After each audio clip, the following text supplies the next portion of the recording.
حکومت کے اندر اس وقت جو ہے کیسر و کسرا جو سب سے سپر پاور طاقتیں تھی، اس وقت جو سب سے سپر پاور سلطنت تھی، وہ مسلمانوں کے ہاتھ آتی ہے، مسلمانوں پر دنیا کی دولت کھل جاتی ہے۔ لیکن قربان جائیے اس خلیفہ کے اوپر، اس حکمراں کے اوپر میرے بھائیوں اس کی حالت ویسی کی ویسی ہوتی ہے۔ دنیا کی بے رغبتی اس خلیفہ کے اندر کیسی ہے، میں ایک دو مثال آپ کے سامنے بیان کرتا ہوں۔ جب ان کی وفات کا وقت ہوتا ہے تو یہ خلیفہ، یہ حکمراں کی ایک حالت ہے۔ آج جو حکمراں ہوتے ہیں تو آپ دیکھیں کیسے کیسے حکمرانی کرتے ہیں، کیسے ان کی حکومت ہوتی ہے، کرپشن، لوگوں کو لوٹ مار، لوگوں کے اوپر ظلم و ستم ان کا ایک شیوا ہوتا ہے۔ لیکن آج مسلمانوں کے اوپر، اسلام کے اوپر لوگ انگلیاں اٹھاتے ہیں، اسلام کی تعلیمات پر لوگ انگلیاں اٹھاتے ہیں۔ ان کے سامنے حضرت عمر کی زندگی ہونی چاہیے، ان کے سامنے حضرت عمر کی دور حکومت ہونی چاہیے۔ اس عمر نے حکومت کی تو کیسے کی تھی؟ مرنے کے وقت اس صحابی رسول کے اوپر 86,000 درہم قرضہ تھا۔ یہ کون ہے؟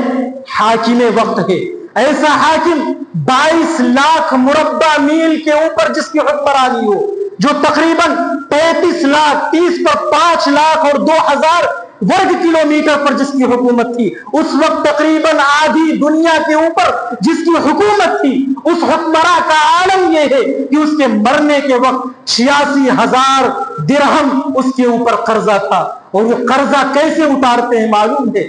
وہ اپنے بیٹے کو بلاتے ہیں اور بیٹے سے کہتے ہیں، اے بیٹے، میرے مرنے کے بعد میری جو مال ہے، میری جو دولت ہے، اس دولت کو تم اندازہ لگانا اور اس کے ذریعے سے میرا قرض ادا کر دینا۔ اگر قرض اس سے نہ ادا ہو تو میرے قبیلے کے بنو عدی ابن کعب کے پاس جانا اور ان سے مانگنا اور کہنا کہ عمر اس دنیا سے چلا گیا ہے، اس کے اوپر اتنے قرضے ہیں، تم لوگ اس کے قرضے کو ادا کر دو۔ میرے خاندان والوں سے بھی اگر قرضہ نہ ادا ہو تو قریش والوں کے پاس جانا، ان کے سامنے ہاتھ پھیلانا اور کہنا کہ عمر اتنا روپیہ، اتنا درہم قرضہ ہو کر اس دنیا سے گیا ہے۔ اللہ اکبر، لوگوں تم اس عمر کے قرضے کو ادا کر دو۔ اگر ان سے بھی نہ ادا ہو کسی اور کے پاس مت جانا، صرف قریش کے پاس جانا، وہاں سے ادا ہو جائے تو میرے قرضے کو ادا کر دینا۔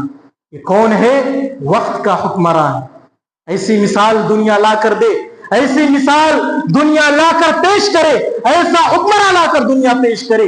باتیں بنانا بہت آسان ہے، انگلیاں اٹھانا